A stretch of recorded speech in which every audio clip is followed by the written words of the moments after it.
All system ready.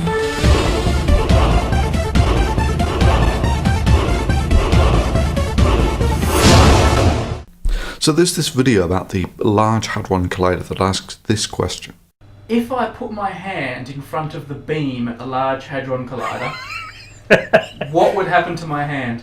Cute question, but the answers seem to vary between burning a hole in your hand and blowing it off. The energy stored in that beam is about 300 megajoules. That's like the energy of an aircraft carrier moving at 11 knots. So I have thought maybe they'll just shoot through, but it seems to me that what's got to happen is this energy has all got to be dumped because it's now hitting a lot of matter. Normally it doesn't hit anything. It's almost a total vacuum in those things in the accelerator ring. But now there's this big high density region, and so all these particles, it seems to me, will just hit in there and just start bombing out. So that's why I thought it might be a bit more dramatic than a little pinprick going straight through you.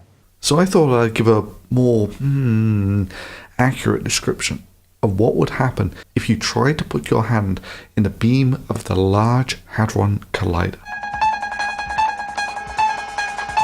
Then an accidental overdose of gamma radiation alters his body chemistry. And now when David Banner grows angry or outraged, a startling metamorphosis occurs. From this day forward, I shall call myself Radioactive Man. So that's how it happened. I would have thought being hit by an atomic bomb would have killed him. Now you know better. Well, ignoring the silly stuff, in the first instance, you need to know what damage a near light-speed proton can cause. That is, you need to understand how radiation damages living tissue. Your body is basically made up of nuclei in a bound state, held together by the strong force, which is surrounded by electrons in a bound state, which form molecular bonds, with these latter two being held together in a bound state by the electromagnetic force. All of these structures have bound and free states. That is to say that the energy of the molecular bonded state is lower than the free state. As with these magnets, the more stable state is when they're close together. However, if I put energy into the system, I can create the free state. Now, the energy yardstick we're going to use in this case is called the electron volt. It doesn't really matter what it is, but just to give you some sort of rough perspective, the typical bond energy of a molecular bond is about 5 electron volts. And to make it even simpler on ourselves, let's just call that an electron volt. So I'm going to represent that as this square. So to break up this water molecule will take about an electron volt-ish. Now, if I take that same oxygen atom that's left and I want to strip all of the electrons off from the nucleus, that will take the best part of 1,000 electron volts. However, that's still small potatoes. You have to get up into the upper million electron volt region, that's the mega electron volt region, before you can overcome the very short and very strong force that actually holds the nucleus together. And at that point, you're in the atom smashing regime. That's where you can blast your nuclei apart. That's, of course, if you can hit them. Bear in mind that the nucleus is tiny compared to the size of the atom. That is, if you were to look at, say, a target oxygen atom, your chances of actually firing a line through that atom and hitting the nucleus are something like 1 in a billion. However, there's another important thing to bear in mind here, and that's which force you're interacting with. Charge-charge interactions are governed by the electromagnetic force. You know, like electrons being held to nuclei or molecules being held together. And it's a relatively long and relatively weak force compared to the relatively short range and relatively strong interaction that holds the nucleus together. Okay, so now you have this feel of the orders of magnitude of the various energy states within this system. So why is radiation dangerous? What's it going to do to me if I get hit by a very high energy particle? Well, let's say I get blasted with radiation. What happens next? Well, it turns out that I'm mostly water, which means that most of the interactions between the radiation and me are going to be with the water. And that creates reactive species that drift around in that water and react in pretty short time with almost whatever they come in contact with. And it turns out that a relatively small amount of damage like this can lead to cell malfunction or cell death. This is the effect of, over a period of hours to days, of dumping a lot of dead cell contents into your bloodstream, and your body needs to cope with that. and it also needs to weed out all of the malfunctioning cells. If enough cells are damaged or destroyed that your body can't cope with the after effects of this, then you die of radiation sickness. Typically, if you survive the first couple of weeks, you will get completely better, albeit with a significant chance of dying from cancer at a later date. However, if you get blasted with much higher doses of radiation, all those reactive species will destroy your nerve functions and you'll die in seconds. A few orders of magnitude higher energy flux and you'll get instantly cooked. A few orders of magnitude higher still and you'll evaporate. A few orders of magnitude higher than that and you'll turn into a plasma. And a few orders of magnitude higher than that, and there won't even be any nuclei left for the worms to chew on. So what's the deal with cancer then? Doesn't radiation cause cancer? Well, yes, but the hazard is very different from radiation sickness. With radiation damage, it's the lack of your body to deal with the cell death fallout that kills you.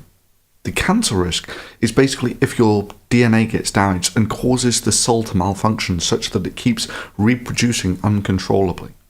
With the cancer risk, it really doesn't matter if you get this radiation exposure over a long period or a short period. The chances of cancer scale linearly with your exposure. So, delivered to one location, one big whack of radiation is exactly the same cancer hazard as a long, slow dribble of radiation to the same location. In rough terms, if you get blasted with a sievert of radiation, that's about the background radiation you get exposed to in a few hundred years, in say for instance a few minutes. That means you have about a 10% chance of dying from the radiation sickness. However, if you survive, you will also have about a 10% chance of getting cancer afterwards. Obviously, if the dose is over a longer period of time, then there is essentially no hazard from the radiation sickness, but the chance of getting cancer stay exactly the same. Right, so now you know how radiation does damage. So what will a trillion electron volt, that's a tera electron volt proton do when it hits you? You see, the damage that a beam does to you basically scales linearly with the number of chemical bonds that you break. Now you will recall that the chemical bonds were on the EV range, whereas a single proton in the beam of the Large Hadron Collider contains a trillion electron volts. So where's the problem, I hear you ask? Trillion electron volts, trillion bonds broken. Regrettably, it's not that simple. If it were, and the beam did just stop when it entered your hand, the momentum transfer alone would just rip your hand off. However, that's not what would happen. You see, the faster things go beyond a certain threshold, the less strongly they can transfer energy to whatever medium they're going through. And maybe the simplest example I can give of this is these steel balls rolling past these magnets. The interaction between these two particles is exactly the same in both cases. But if the particle is moving slowly, all of its momentum is transferred to the substrate that it's moving through. However, if the particle is traveling quickly, it transfers relatively little of its momentum to the medium that it's traveling through.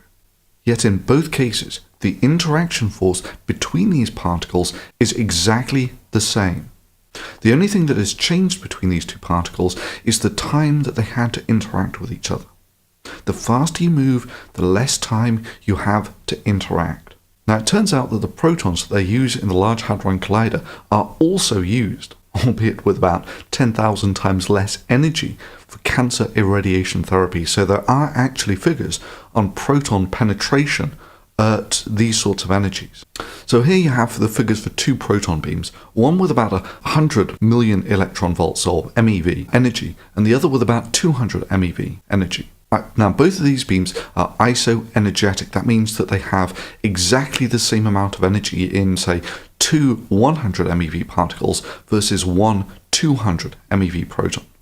Now bear in mind, like I said earlier, what does the damage is breaking the chemical bonds in the EV energy range. So give or take, one of these particles has enough energy to break about 1 million chemical bonds before it's stopped completely. As you can see, the particles hit atoms and then they slow down, which means they can interact more strongly as they're now moving slower. And what tends to happen is that as they move slower and slower, they dump more and more of the fraction of the energy that they have left. And this is one of the reasons why it's liked in radiation therapy, and this allows you to actually target the depth of the irradiation by the energy of the incoming particle.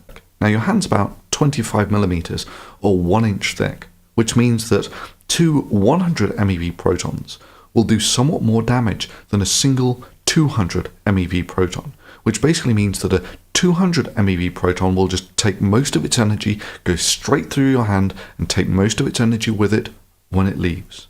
Now bear in mind that the Large Hadron Collider protons have well over 1,000 times as much energy as this example.